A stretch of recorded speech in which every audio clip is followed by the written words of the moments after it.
Најави за денешните настани.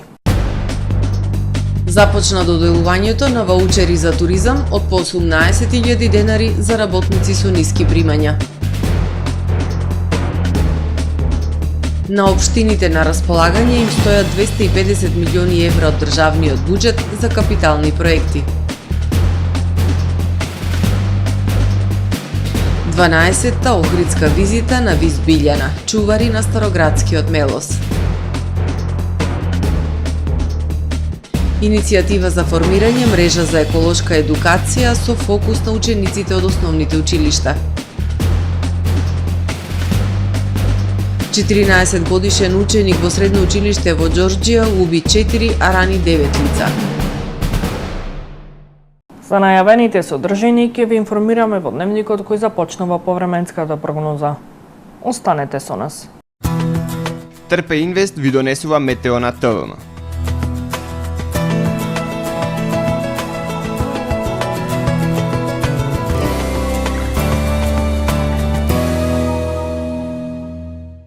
Денес во Охрид имавме претежно сончево и топло време со појава на локална облачност.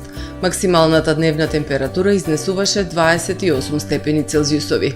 Во петок над Источна Европа ќе се наоѓа центар на широко поле на висок воздушен притисок, кој што во централна, северна и источна Европа ќе услови претежно сончево време со појава на локална облачност и надпросечно топло за овој период од годината. Стабилно време се очекува и во најголем дел од Пиринејскиот и Апенинскиот полуостров. Локално во Западна Европа, областа на Алпите, како и на Балканскиот полуостров ќе преовладува нестабилно време со врнежи од дожд. На Балканскиот полуостров утре ќе преовладува умерено облачно и нестабилно време со врнежи од дожд и грамотевици. Дневните температури ќе бидат во опаѓање, но и понатаму ќе бидат над повеќе годишниот просек за овој период од годината. Максималните дневни температури ќе се движат од 25 до 33 степени. Во Македонија во петок ќе преовладува умерено облачно време со повремени сончеви периоди. Во попладневните и во вечерните часови развој на нестабилност кој што ќе донесе врнежи од дожд и грамотевици. Локално со поројни врнежи и услови за појава на невреме.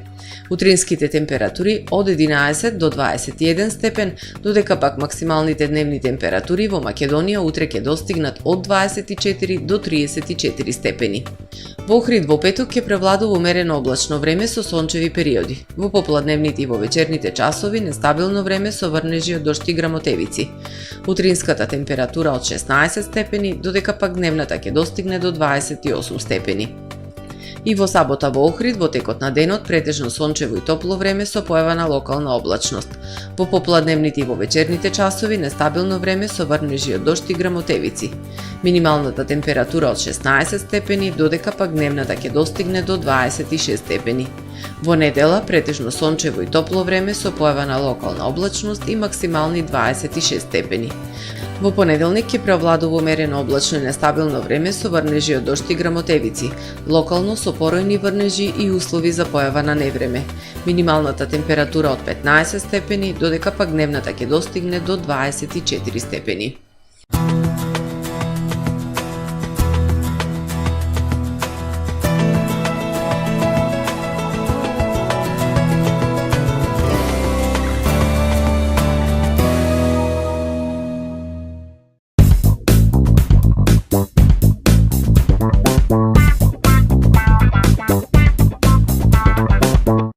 Добре дојдовте во светот на Кармен Бау Центар. Во беспрекорно уреден продажен простор, купувањето во еден Бау Центар никогаш не било попријатно. Со гордост ви го представуваме нашиот шоурум Мараци, со најголем избор на плочки од мараци и санитарија од светски познатите брендови Грое, Колпасан, Идеал Стандард, Рока, Унитас. На располагање ви е нашиот архитект кој ќе ви помогне во осмислување на вашиот проект. Располагаме со најбогатата палета на ламинат во државава. Одберете од 100 различни дизајни на Swiss Chrono. Покрај стандардниот избор на фасадните системи Knauf и Бекамент, ви нудиме богат избор на професионален алат на реномираните производители Bosch и DeWalt. Кармен Бау Центар на улица Железничка. Кошаркарска школа за деца ProBasket Junior врши упис на нови членови. Момчиња и девојчиња на возраст од 5 до 13 години можат да се пријават во текот на цел месец септември.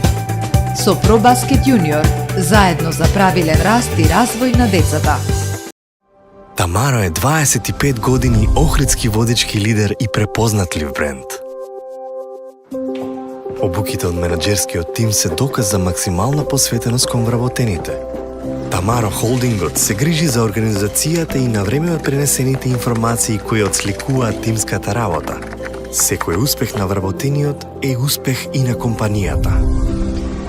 Маркетите располагаат со производи со висок квалитет од секакви брендови по одлични цени. Вкусните печива од Ана Бела пекарата се веќе омилен појадок на многу потрошувачи во Охрид. Ана Бела кујната услужува голем број на потрошувачи и компании.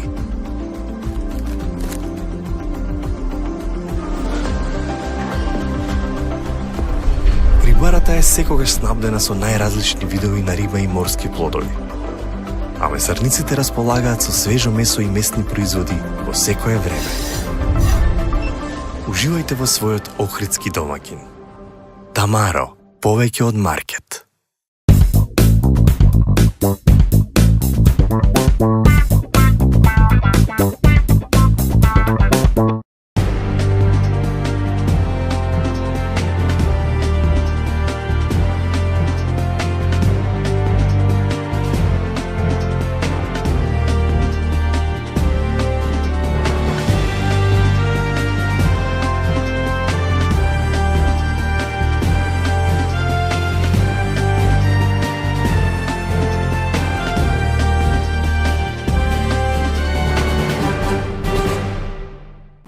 Добар ден, прво издание на Дневникот на ТВМ.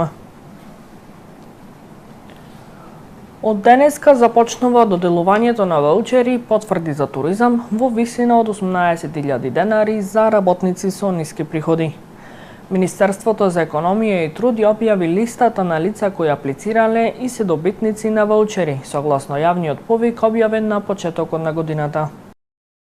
Од денеска започнува доделувањето на ваучерите за одмор за работници со ниски приходи согласно програмата за поддршка на домашниот туризам, објави министерот за економија и труд Бесар Дурмиши. Решенијата за граѓаните кои аплицирале и ги исполниле условите согласно јавниот повик се подпишани согласно принципот прв дојден прв услужен. Ваучери за одмор за работници со ниски приходи во домашните туристички капацитети во вредност од по 18.000 денари ќе добијат 1777 лица, соопшти министерот Дурмиши. Интересот за ова мерка беше многу голем и од страна на угостителите и од страна на апликантите. Имајќи предвид дека со ова активност Министерството за економија и труд им помага на угостителските објекти надворот туристичката сезона да можат да остваруваат дополнителен приход. Додека на работниците со ниски приходи им овозможува да користат угостителски услуги во нашите туристички центри. По ребалансот на буџетот за оваа мерка се предвидени вкупно 32 милиони денари. Списокот на апликантите кои добиле ваучер е објавен на веб страницата на Министерството за економија и труд, а списокот на хотели каде ќе може да се искористат ваучерите ќе биде објавен за 10 дена. Овие ваучери може да се користат од 15 септември заклучно со 1 декември годинава во некој од угостителските објекти кои се пријавиле во Министерството за економија. Владата го објави повикот за доделување средства на општините за инфраструктурни проекти. Од вкупно предвидените 250 милиони евра за капитални проекти, со сега распишаниот повик на располагање на општините до крајот на годинава се ставаат 6 милиарди денари, односно речиси 100 милиони евра. Министерството за локална самоуправа денеска го објави јавниот повик за доделување средства на општините за финансирање на инфраструктурни проекти во висина од 250 милиони евра, односно во првата фаза до крајот на годинава ќе се доделат 6 милиарди денари од вкупно 15 милиарди. Општините можат да аплицираат со еден или повеќе инфраструктурни проекти од областа на културата, спортот, животната средина, патната инфраструктура, како и од областа на социјалната политика и образованието. Јавниот повик е веќе отворен и објавен на веб страната на Министерството за локална самоуправа и на веб страната на владата. За следење на целиот процес, формирано е владино координативно тело, кое што ќе го предводи Министерството за локална самоуправа и во истото ќе членуваат представници од сите ресорни министерства. Со објавата на повикот, владата го исполни своето ветување. Сега се на потек општините. Како никогаш досега, единиците на локалната самоуправа имаат можност да ја унапредат својата инфраструктура и на тој начин директно да влијаат во подобрување на квалитетот на животот на нивните граѓани. Премиерот Христијан Мицкоски упати апел што е можно повеќе општини да учествуваат на овој повик, како што рече независно од политичката провиниенција на градоначалниците. Ние сме влада на сите граѓани и нашата цел е да се подобри животот на сите граѓани. Овие пари значат повеќе проекти и решенија за нови улици, булевари, училишта, градинки, водоводи, канализации. Се она што в суштина им е потребно на граѓаните. Ова е прв ваков проект од толку обемен карактер за инфраструктурен развој на општините во историјата. Мицкоски додаде дека одблиску ќе следи реализацијата на проектите, а вети дека процесот ќе биде целосно транспарентен и достапен на увид на целата јавност. Делегација на општина Охрид денеска положи свежо цвеќе на спомен обележјето Солза за роза по повод 15 години од несреќата на бродот Илинден, во која загинаа 15 бугарски туристи. Свежо цвеќе на меморијалниот споменик положија и делегација на бугарската амбасада во Скопје, представници на бугарскиот конзулат во Битола, капетанијата на приштаништата и граѓански здруженија. Несреќата се случи на 5 септември 2009 година во 10 часот и 30 минути на околу 250 метри оддалеченост од брегот на Охридското езеро, кај автокампот Елешец. Бродот Илинден превезуваше 57 патници на релација од Охрид до Свети Наум. Се е подготвено за 12-та охридска визита на вокално-инструменталниот состав Билјана од Охрид. Годишниот концерт на Виз Билјана годинава ќе се одржи во предворието на црквата Света Богодородица Пиривлепта. Вокално-инструменталниот состав Билјана 15 години е чувар на Староградскиот Мелос. Се е подготвено за традиционалниот годишен концерт на вокално-инструменталниот состав Билјана. Традиционалната охридска визита ќе се одржи утре, за прв пат во предворието на црквата Света Богородица Пиривлепта. По 12-ти пат публиката ќе ужива во звуците на Староградскиот Мелос, кој е белег на традицијата и културата. Специјална гостинка ќе биде Вера Милошевска Јосифовска од групата Љубојна. Виз Билјана како четврта трубадурска генерација е чувар на музичката традиција. Приказната за охридската визита започна како чествување на 60 години од формирањето на ансамблот Билјана од страна на Кузман Поп Стефанија и континуирано се одржува до денес за зачувување на духот на охридската староградска песна. Сме веќе при крај, уште некои мали технички детали да сработиме утре и ги чекаме нашите обожаватели да заедно уживаме во 12-та охридска визита оваа година. За прв пат, значи првата локација беше плажата Сараиште, па бевме во катедралната црква Света Софија пред дворието и сега за прв пат во црквата Богородица Пиривлепта, па ќе видиме како ќе изгледа и за нас е еден предизвик. Сето тоа беше како еден хепенинг по повод 60 години од формирањето на ансамблот и рековме ајде да направиме за луѓето што се тука околу на плажата Сараиште, откаде што и почнала приказната за ансамблот Билјана, да направиме нешто како да речеме на малска приредба. Но сето тоа е во текот на годините прерасна во ова што е денес. Годинава Виз Билјана одбележува 15 години од своето формирање и постоење. Бела целта е постигната, ја чуваме, негуваме и всадуваме љубовта во староградската песна. 15 години на вистина не е еден мал јубилеј. Се трудиме да и ги продолжиме таа традиција трубадурска како четврта трубадурска генерација во нашиот град. Се надевам дека тоа успешно го правиме и дека ги продолжиме уште долги години сигурно додека можеме.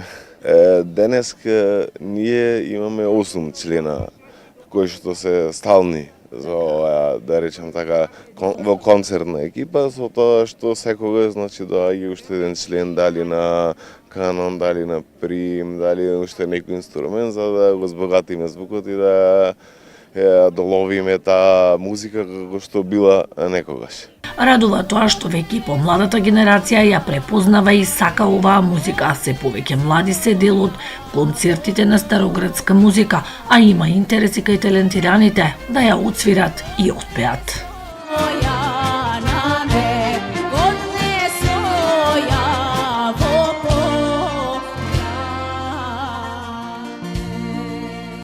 Црвен крст Охрид, истражувачкото друштво Урсус Пелеос од Скопје и јавната установа Национален парк Галичица иницираа формирање мрежа за еколошка едукација, во која што ќе членуваат основни училишта и невладини организации од Охридско, Преспанскиот и од соседните региони.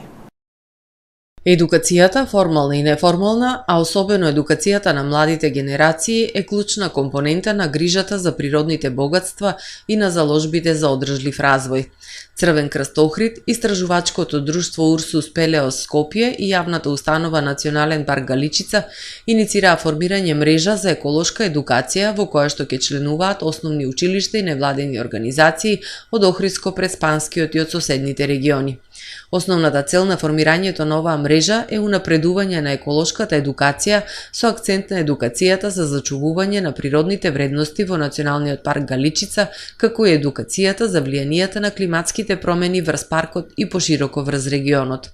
Преку меѓусебна соработка и градење партнерства, членките на мрежата ќе работат на ширење на знаењето за природните богатства во паркот и на промоција на грижата за тие богатства и ќе поттикнуваат проактивен однос кон предизвиците кои што произлегуваат од климатските промени. Во фокусот на работењето на мрежата ќе биде едукацијата на учениците од основните училишта. Мрежата за еколошка едукација се воспоставува во рамките на проектот Заштита на пештерските екосистеми и загрозените растителни животински видови во Националниот парк Галичица од негативните ефекти на климатските промени, кој што е поддржан од Фондот за природа Преспа Охрид Понт, а го спроведуваат Црвен крст Охрид и истражувачкото друштво Урсус Пелеос во соработка со јавната установа Национален парк Галичица. 8 септември, глас на слободата, отворен град. По повод државниот празник 8 септември, денот на независноста на Република Македонија, Националната установа Завод и музеј Охрид се приклучува со своја програма.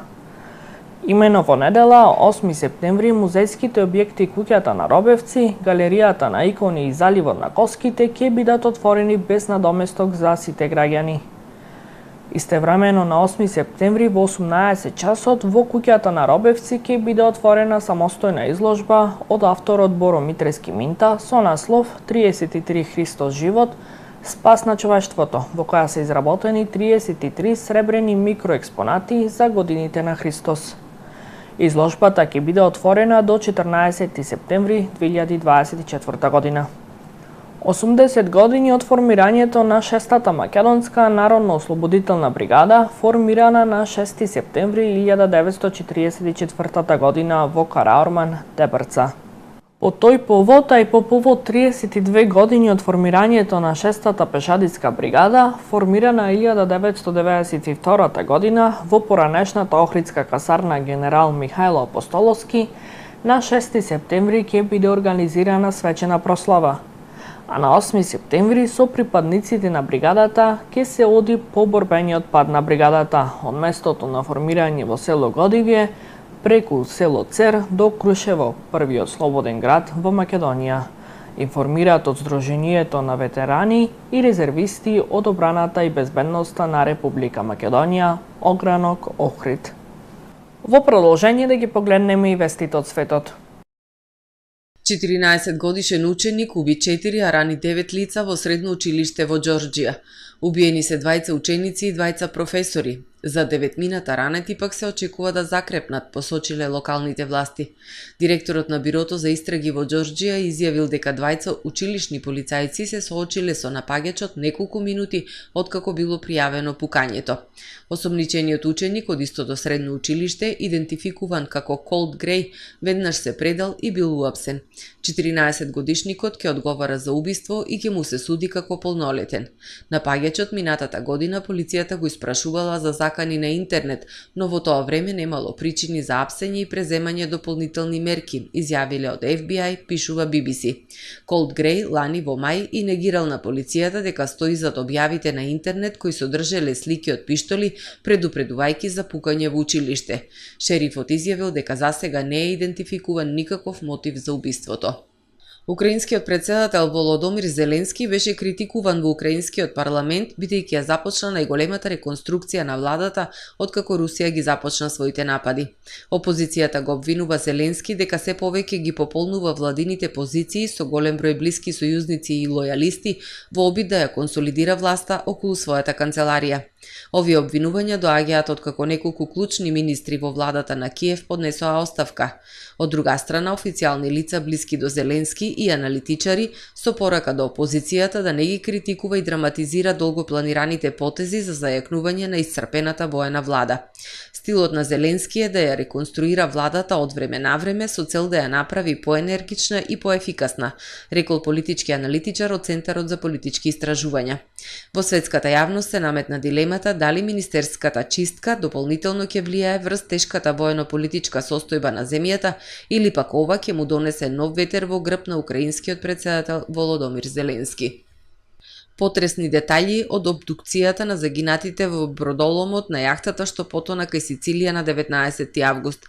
4 жртви го преживеале првичното потонување на бродот, но подоцна починале во воздушен меур поради недостаток на кислород. Аутопсиите на нивните тела не откриле вода во нивните бели дробови, што сугерира дека умреле од задушување бидејќи нивните кабини се наполниле со јаглерод диоксид и останале без кислород. Исто така кај 4 жртви не биле констатирани траги од повреди. Судската истрага за трагедијата на јахтата е во тек. Председателот на Венецуела одлучи Божик во земјата да дојде 3 месеци порано, односно на 1 октомври. Септември е и веќе мириса на Божик. Затоа оваа година, како начин да ви оддадам почит на сите вас и во знак на благодарност, ќе одредам предвремен Божик на 1 октомври, рекол Мадуро за време на својата неделна телевизиска емисија. Венецуелската бискупска конференција веднаш ја критикувала најавата на Мадуро со образложение дека празникот не смее да се користи за политички или пропагандни цели. Sky News пишува дека со оваа одлука венецуелскиот председател, кој од возач на автобус стана политичар, се обидува да го смени фокусот од политичката и економската криза во земјата и апсењето на илјадници своји критичари. Граѓаните револтирани велат без пари и со оваа политичка криза кој може да верува дека Божик ќе дојде толку рано. Минималната плата во Венецуела изнесува 130 боливари месечно или околу $3,55. Го завршуваме првиот дневник на ТВМ. Ви благодарам за вниманието со кој не следевте. Пријатно!